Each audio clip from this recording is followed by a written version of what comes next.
How you doing? Hey, it's Nick Digilio.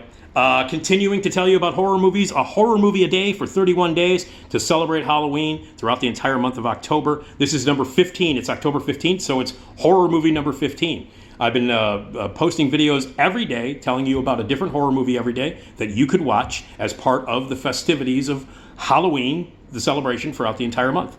So watch a movie a day. I personally think you should watch a horror movie every day throughout the entire year, at least 5 to 10 horror movies a day. But anyway, we're at number 15, October 15th. Please give, if you can, at patreon.com/NickDShow. There's bonus material available for you if you donate. As little as $3 a month helps. Anything helps. So please donate. Patreon.com/NickDShow. That's where these videos are going, and I need some help in that regard. My podcast is the Nick D Podcast with great interviews, incredible guests, movie reviews, TV reviews, everything entertaining-wise. Esmeralda Leon. Check that out. New podcast episodes every Tuesday and Friday. Check it out at radiomisfits.com and everywhere where you get your podcast. Just Google the Nick D Podcast. Tickets are on sale right now for our live version of the Nick D Podcast, which we're going to be doing at Zanies in Rosemont. Go to rosemont.zanies.com. Tuesday, November 15th. Tuesday, November 15th at Zanies in Rosemont. Get your tickets today. All right.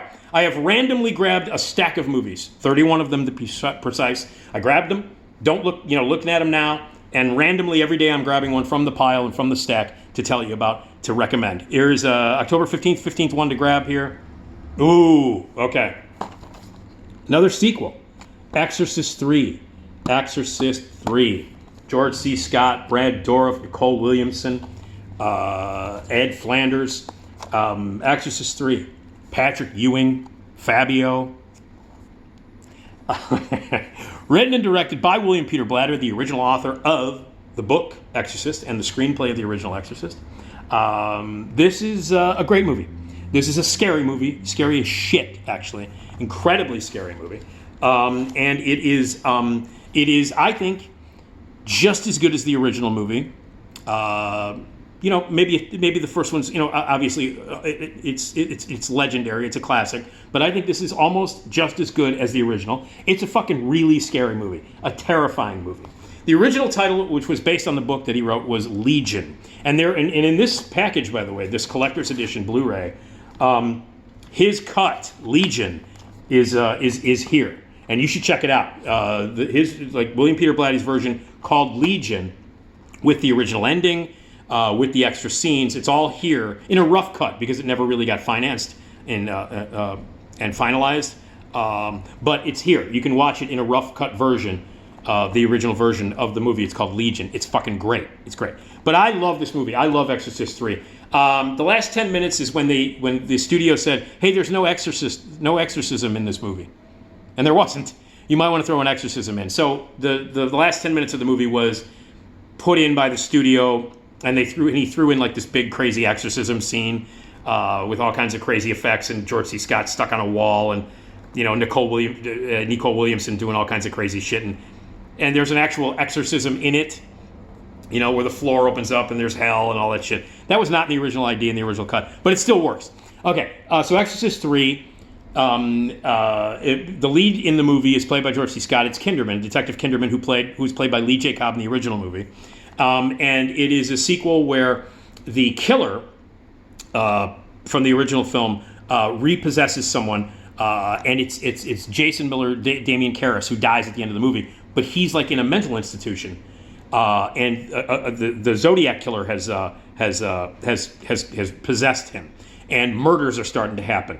Murders that no one knows about, that were secret, that the police were keeping hidden, and then as a result, Kinderman goes and visits this person in the mental institution, and it turns out to be the visage of Jason Miller, whose character died in the original, threw himself out the window, possessed by the spirit of this murder. And then the murderer shows up, and it turns out to be Brad Dourif. Brad Dourif is the killer, and you'll see him during scenes in the movie. His performance in this movie, Brad Dourif's performance in Exorcist 3, is one of the scariest, one of the ballsiest, one of the craziest, and one of the best horror acting performances of all time. I think it's the best performance that Brad Dourif has ever given. And this is Brad Dourif, who has given amazing performances in a ton of great movies. He's worked with incredible directors, got nominated for One Flew Over the Cuckoo's Nest. I mean, the guy is an incredible actor who for years and years and years and decades has given consistently brilliant, awesome performances. This is the best thing he's ever done in Exorcist 3. He's terrifying. He's got scenes in this movie where you get the chills just watching him tear up the screen. He's fucking horrifying, and it's just him.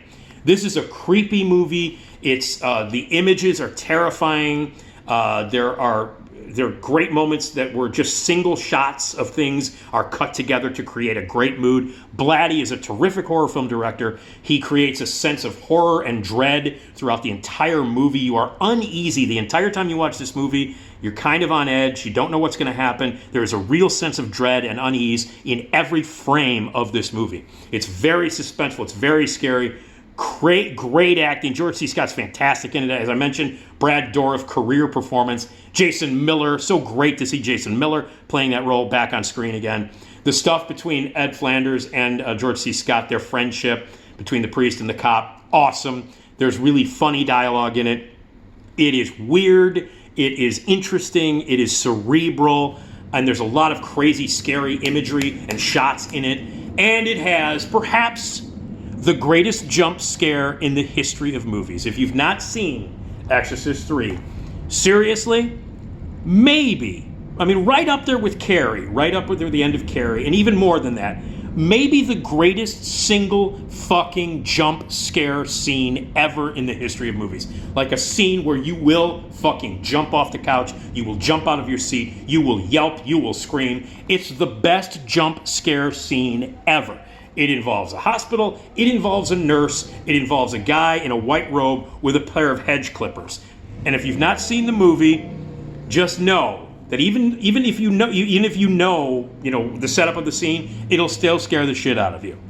Exorcist 3, brilliant movie, incredible sequel, as good as the first one, interesting, smart, brilliant. It adds upon the themes and the thoughts of the original film. And it's as scary as the original for an entirely different reason. I place it right up there. I'm a fan of Exorcist 2 as well, The Heretic, but it's a batshit crazy movie. And people were like, I don't know if we should have a third one because the second one was terrible and it bombed. And it's gone down in history. A lot of people think it's a terrible movie, one of the worst movies ever made. I kind of like it. And the other Exorcist movies that came after this and the Exorcist TV series, they're all hit and miss, and some of them suck, some of them are okay. But the first Exorcist, obviously legendary and classic. This is just every bit as good.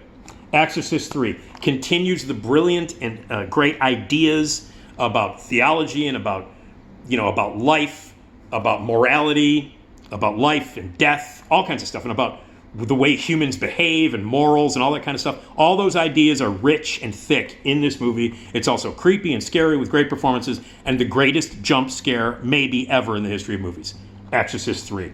Yeah, you will not regret it. If you've not seen it, you should. It's a fucking great movie, and don't let the fact that it's a sequel to a classic movie deter you from seeing it, because it's every bit as good as the original. Exorcist 3, you should see it. It's fucking great.